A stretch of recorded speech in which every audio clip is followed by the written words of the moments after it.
The sky over the Pacific was an ominous canvas of charcoal clouds, a strange tension thick in the summer air. It should have been just another quiet afternoon at the cliffside beach house, waves crashing rhythmically, the ocean breeze fluttering through the curtains. But fate had other plans.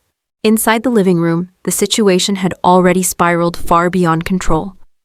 Raised voices bounced off the walls, accusations, regrets, secrets that should have remained buried. Luna Nozawa stood frozen near the patio door, her breath ragged, her hands trembling. In her eyes, fear, confusion, heartbreak. Across from her, Liam Spencer gripped the gun they had been struggling over just seconds before. The weapon, a cold metallic harbinger of doom, had already gone off once. But who fired first? Who aimed? Who panicked? Suddenly, the second shot rang out. Time slowed.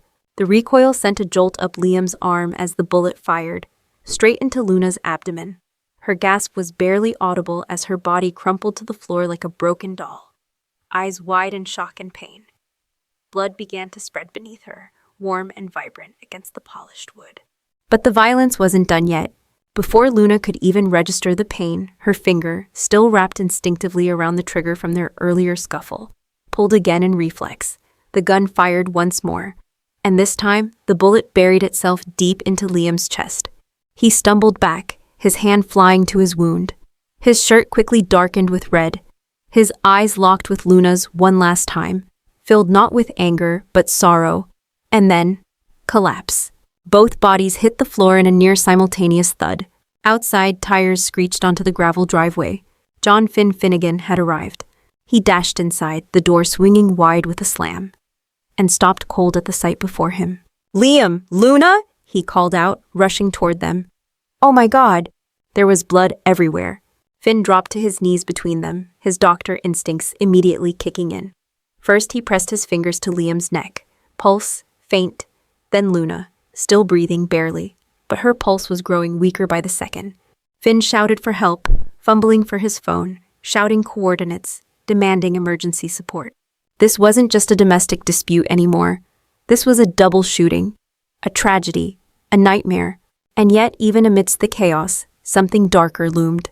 Because in the background, limping toward the hallway with a twisted grimace on her face, was Sheila Sharp. Blood trickled down her foot from a gunshot wound, her pinky toe nearly severed. But somehow, impossibly, she was smiling. "I warned them," she muttered. "I warned them all." As the sirens drew closer and paramedics arrived on scene, Sheila was loaded onto a stretcher, cackling about how she'd once again survived the impossible.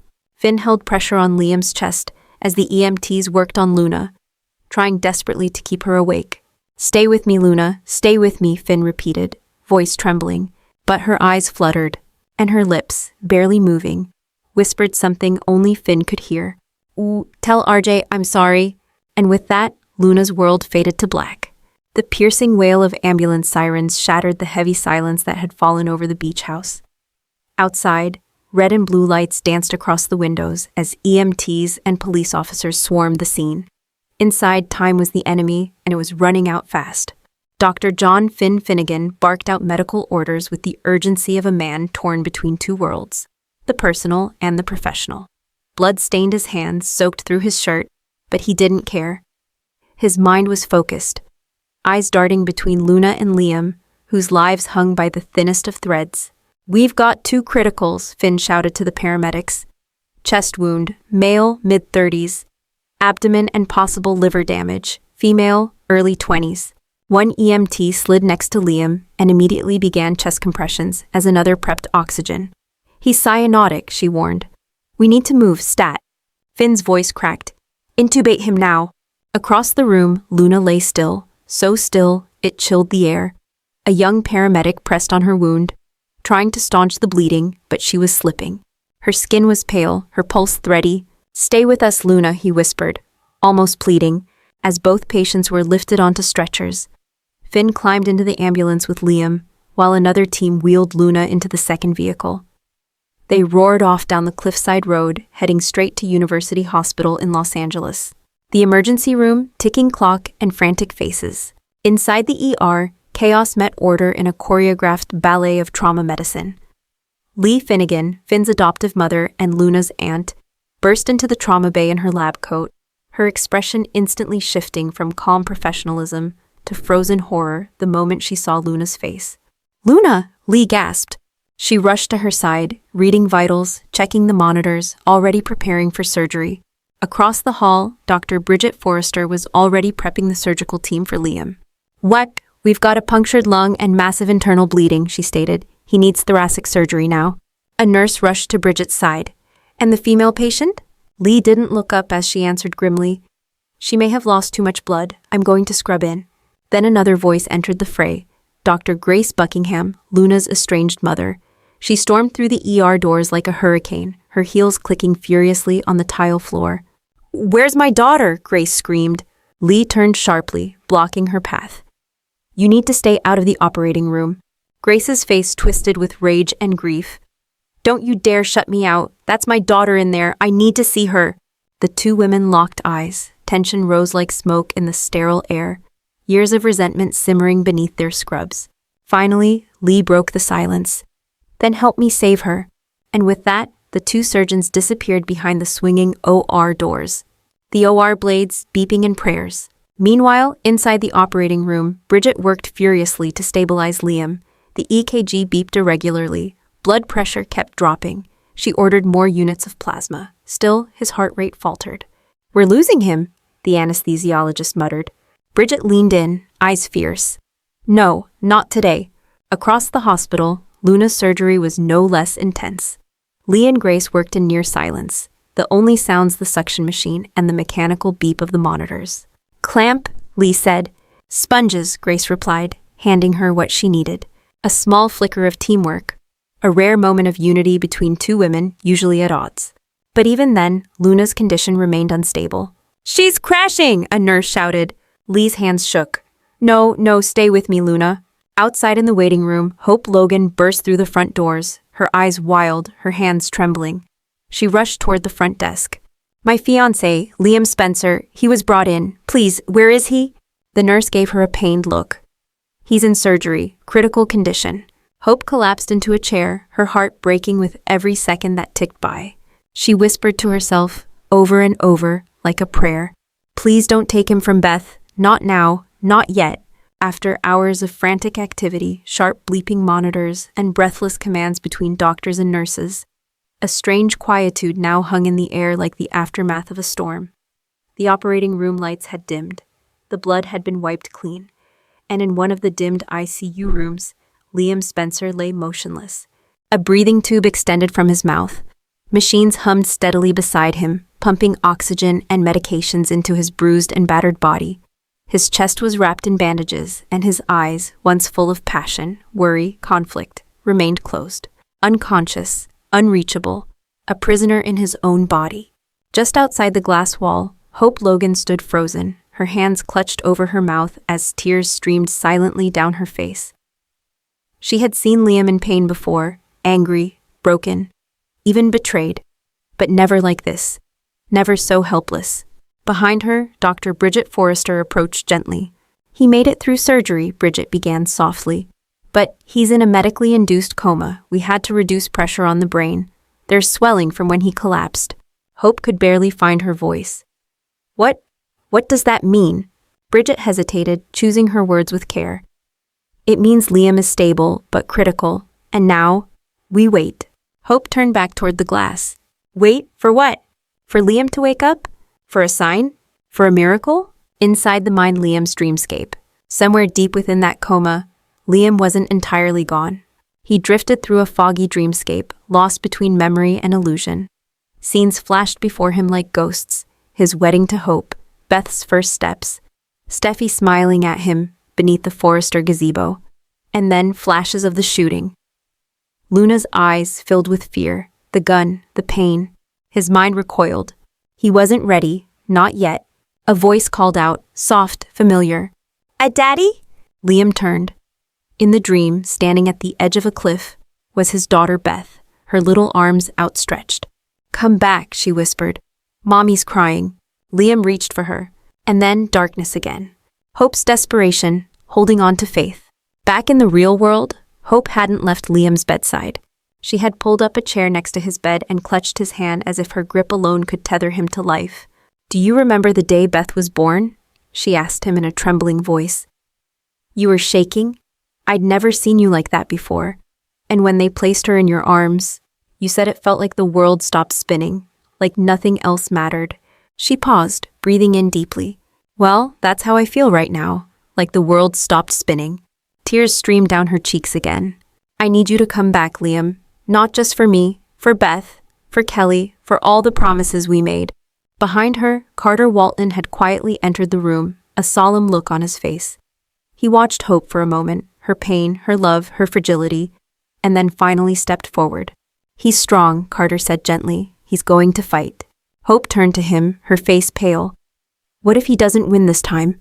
Carter knelt beside her. "Then we'll hold him up until he can stand again." It was a quiet vow, a moment of shared grief, but also of shared strength. The next step, a plan for recovery. Later that day, Bridget met with Ridge Forrester, Steffi, and Brooke, explaining Liam's prognosis. The news was cautiously optimistic.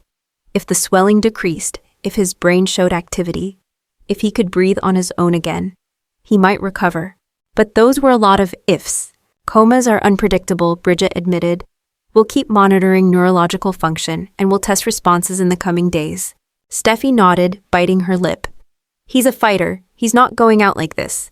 But even as the family tried to stay hopeful, none of them knew that the true twist of fate was yet to come. Because while all eyes were on Liam, no one noticed the growing mystery on the other side of the hospital, where Luna Nozawa's bed was suddenly empty. The hallway lights flickered softly in the east wing of University Hospital, an older, quieter section of the building, long closed to regular patient flow. It had once housed the private trauma recovery unit for the wealthiest of Los Angeles' elite. Now it was dark, silent, and forgotten by most, except Dr. Lee Finnegan. Down that empty hallway, behind a nondescript gray door with no nameplate, lay a secret, Luna Nozawa. And she was alive. The setup, a hidden resurrection. Hours earlier, in the operating room, the chaos had peaked. The monitors flatlined. Luna's body, pale and motionless, had failed to respond to the last injection of epinephrine. "We've lost her," a nurse whispered. Grace screamed. Lee said nothing. The room fell into stunned silence, another death in a hospital that had seen too many. But when Grace turned away to sob into her gown, Lee made a decision, a swift, cold, calculated decision. "She's gone," she said aloud. "Call time of death." And then, while Grace collapsed into a chair, Lee quietly placed her hand over Luna's neck and whispered under her breath, "Not this time." What no one noticed was that Luna's pulse, barely a thread, had started again. Her vitals were weak, but present. And with swift precision, Lee had her transferred. Not to the morgue, not to recovery, but to the off-limits East Wing, the same place where she once secretly brought Finn back from the dead. The hidden room, suspended between life and lies. Now Luna lay on a hospital bed in that secret chamber, hooked up to a ventilator, her vitals stable but fragile. Her long dark hair was pulled back. Her eyes remained closed. A heart monitor beeped steadily beside her.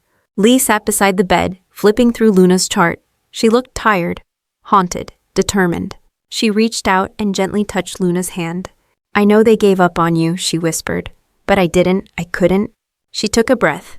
"I did it for Finn. I'll do it again, for you." The weight of her actions hung heavy in the sterile air. She wasn't just bending medical ethics. She was crushing them. But Lee didn't care. She believed Luna could wake up. She believed in second chances.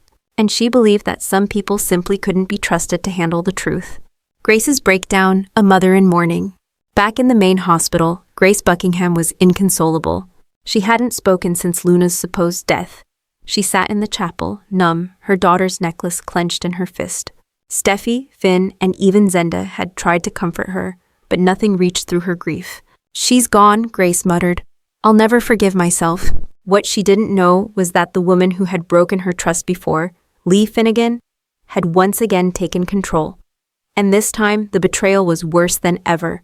Whispers and suspicions. RJ begins to wonder. Meanwhile, RJ Forrester, Luna's boyfriend, hadn't left the hospital lobby since the incident. The news of Luna's death had shattered him, but something didn't sit right. "Finn," he said quietly, pulling the doctor aside. Doesn't make sense. 1 minute she's critical, the next she's gone. No photos, no body. They took her away so fast. Finn looked away. She coded on the table. RJ, there was nothing anyone could do. But RJ wasn't convinced. And when he noticed Lee disappearing down the restricted wing later that evening, carrying Luna's medical chart, his suspicion grew. Secrets have a price. The ghost of the past. Lee paced in the hidden room that night, replaying her own past. She had done this before. She had lied, hidden Finn from everyone, even from his own wife, while she healed him in secret. It had almost destroyed her. And yet, she was doing it again. Only this time, the stakes felt even higher. Because Luna wasn't just a patient, she was family. The final shot, a hint of life. Back in the darkened room, the camera pans in closely to Luna's face. Still, silent. And then, her fingers twitch. Just once, then stillness again. But Lee saw it, and her eyes widened, lips parting in shock. And something else. Hope. The waiting room was dimly lit, cloaked in an uncomfortable silence, broken only by the occasional ding of the elevator and the distant beeping of hospital machines. It was nearly midnight. Most visitors had already gone home. But Hope Logan remained seated, shoulders slumped, emotionally and physically exhausted. She had been at Liam's side for hours, waiting, hoping, praying. But eventually the nurses had asked her to step out to let the medical staff monitor Liam's coma undisturbed. So now she sat alone, wrapped in her own thoughts. Every second dragged like an hour. The hallway door opened with a soft creak, and Carter Walton stepped in. He carried 2 cups of coffee and a warm smile that didn't quite reach his eyes. "You're still here," he said gently, offering her one of the cups. Hope took it without a word. Carter sat down beside her. For a moment, they said nothing, just 2 souls sitting in the weight of silence, bound by shared grief, memories, and regret. Hope broke the silence first, her voice a whisper. "I never thought this would be our story." Carter turned to her. "What do you mean?" She stared down into her coffee, voice trembling. "Liam and we've had our ups and downs, but he was always there. For Beth, for me, and now, I don't know if I'll ever hear his voice again." Carter placed a hand on her shoulder, grounding her. "You will," he said firmly. "You have to believe that." Hope looked at him, eyes swollen from tears. "What if he doesn't wake up? What happens to Beth? What happens to us?" "A vow is made." Carter exhaled slowly. He had been thinking about this moment for hours, carefully choosing his words.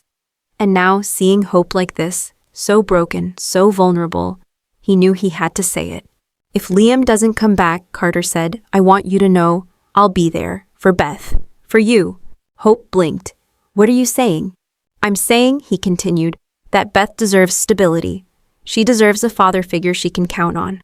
Someone to pick her up from school, someone to read her bedtime stories, someone to protect her."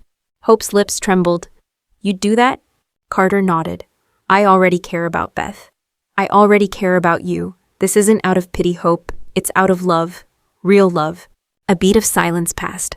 And then Hope reached out slowly, placing her hand over his. "Thank you," she whispered. "I don't know what the future holds, but knowing you're here means more than I can say." A glimmer of possibility.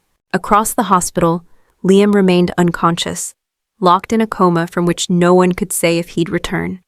And yet, in the shadows of his absence, a new bond was forming, something gentle, unexpected, but undeniable. Hope hadn't asked for Carter's support, but now, as she leaned against his shoulder and let out a quiet sob, she felt a warmth she hadn't known in months. And Carter? He closed his eyes, not with guilt, but with resolve. He wasn't trying to replace Liam, but if fate forced that door open, he would be ready to walk through it. In a hospital where secrets are often whispered between sterile walls and sealed behind patient charts, Dr. Lee Finnegan had become something of a legend. To the outside world, she was the epitome of professional control. Unshakable, intelligent, cold perhaps, but always competent.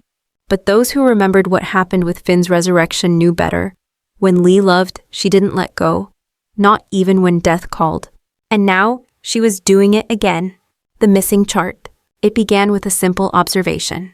R.J. Forrester sat alone outside the trauma unit late one evening, staring at the floor, when he noticed something strange. Luna's medical file, which had been sealed following her death, was no longer in the records cabinet. A nurse casually mentioned that Dr. Finnegan had taken it for review. But why? Why would Lee need to review Luna's file if she had already declared her dead?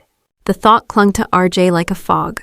Later that night, he saw her again. Lee, walking briskly through the staff-only corridor near the east wing.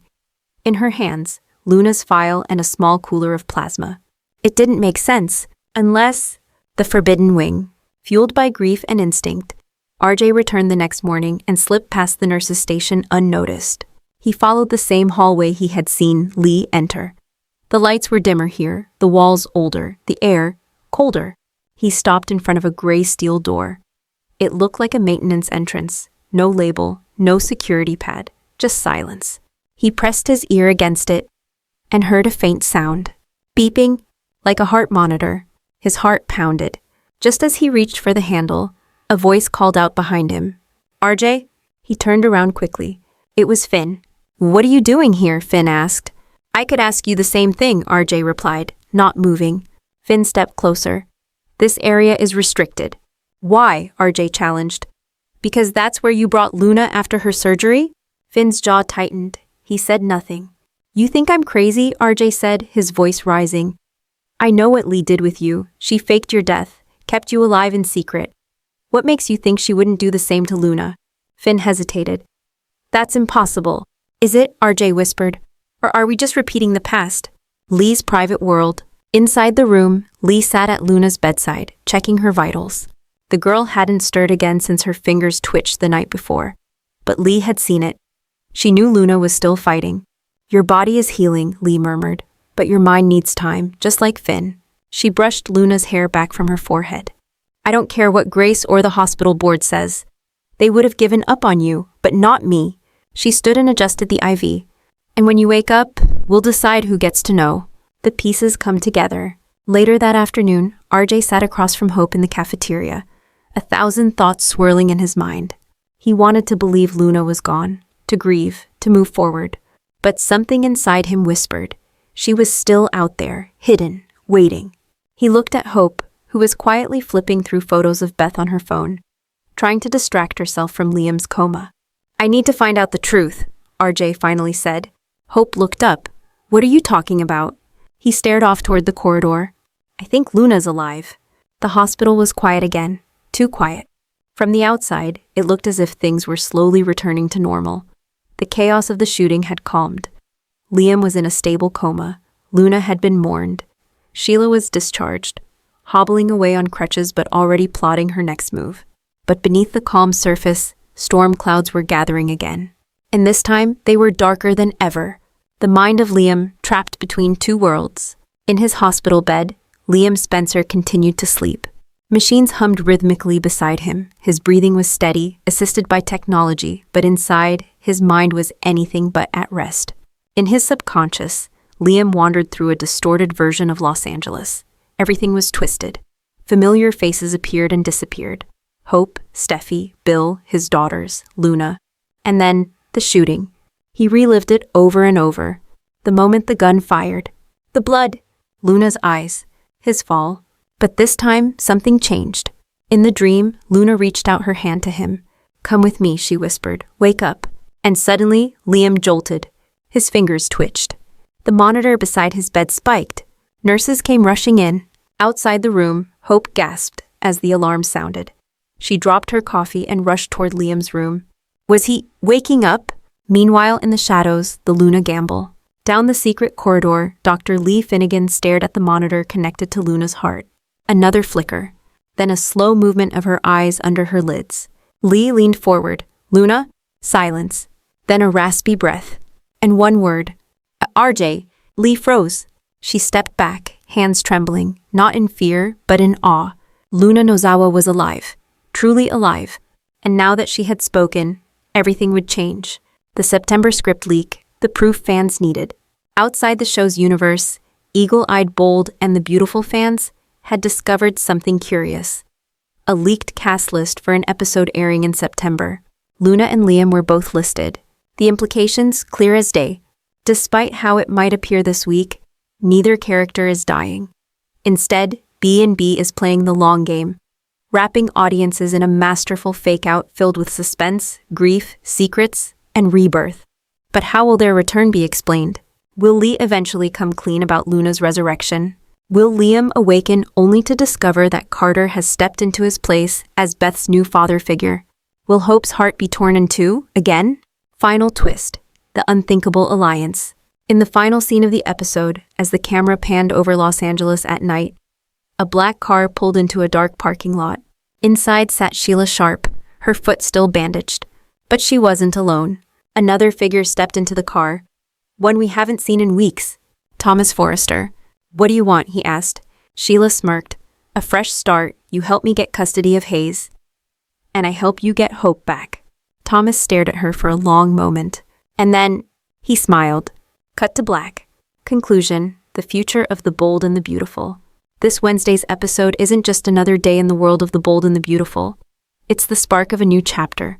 A war of love and legacy. A collision of life and lies. With Liam in a coma, Luna presumed dead, Hope torn between two men, and Sheila once again making power moves. Nothing is safe. No relationship is secure, and no secret stays buried forever. Thank you and call to action. Thank you for joining us on this emotional roller coaster. If this preview left your heart pounding and your head spinning, just wait until the next episode. Want more updates, predictions, and exclusive spoilers from the world of the bold and the beautiful? Like, comment, and subscribe to stay ahead of the drama. Until then, hello and goodbye.